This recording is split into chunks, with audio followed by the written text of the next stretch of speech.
আমি আচলতে তেখেতৰ উপজা দিনটোত সৃষ্টিৰ কথাই চিন্তা কৰোঁ সদায়, কাৰণ দেউতাই সৃষ্টি আৰু ভাষা তেখেতে সদায় গোটেই জীৱনটো সৃষ্টিৰ লগতে কাম কৰি থাকিলে। কবিতা সম্বন্ধীয় কলা সংস্কৃতি ছবি, সেইধৰণে আমি তেওঁৰ জন্মদিনটো কিছু সৃষ্টিৰ মাজেৰেই লৈ যাবলৈ প্ৰয়াস কৰিছোঁ পৰিয়াল আৰু তেওঁৰ শুভাকাংক্ষীসকলৰ মাজত। আৰু তাৰেই এইবছৰ আমি তেখেতৰ অনুপস্থিতিত তেখেতৰ অবৰ্তমানত তেখেতৰ তৃতীয়টো জন্মদিন আমি শুভাকাংক্ষীসকলৰ লগত পাতিবলৈ চেষ্টা কৰিছোঁ আৰু তেওঁক জীয়াই ৰাখিবলৈ তেওঁলোকৰ মাজত। সেয়াই আমাৰ প্ৰয়াস। কিন্তু সেই সৃষ্টি, প্ৰথম কথা হ'ল সৃষ্টিটো আমি তেওঁৰ প্ৰত্যেকটা জন্মদিনতেই কিছু সৃষ্টিৰ কথা ভাবি পেলাই তেওঁৰ জন্মদিনটো আমি আগবঢ়াই লৈ যাম বুলি ভাবিছোঁ।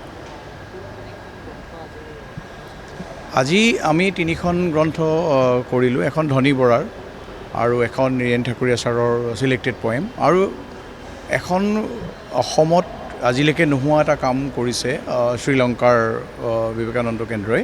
তেওঁলোকে দেউতাৰ 20টা কবিতা তেওঁলোকৰ সিংহলী ভাষালৈ অনুবাদ কৰিছে। তেওঁলোকে তাত অলৰেডি প্ৰিণ্টত দিছে, কিন্তু আজিৰ দিনটো আহি নাপাবৰ কাৰণে আমি ইয়াত আনুষ্ঠানিকভাৱে সেই কিতাপখনো উন্মোচন কৰিছোঁ। হৰেকৃষ্ণ ডেকা ছাৰ আছে, তেখেত আমন্ত্ৰিত। কেইবাজনক আমন্ত্ৰিত অতিথিক আমি মাতিছিলোঁ, তেওঁলোক ঠিক সময়ত আহি পাব নোৱাৰিলে। ধনী বৰা আছে, নীৰেণ ঠাকুৰীয়া ছাৰ আছে, আৰু 2-এজন অহাৰ কথা আছে, কিন্তু এতিয়ালৈকে আহি পোৱা নাই, হয়তো তেওঁলোকৰ কৰ্মব্যস্ততাৰ কাৰণে অহা নাই। আৰু তেওঁৰ শুভাকাংক্ষীসকল, আৰু আমাক ইয়াত বিশেষভাৱে অসম চাৰুকলা পৰিষদে আমাক সহযোগ কৰিছে। তেওঁলোকে ইয়াত এটা এক্সিবিশ্যনৰো ব্যৱস্থা কৰিছে, ছবি চাব পাৰে মানুহে।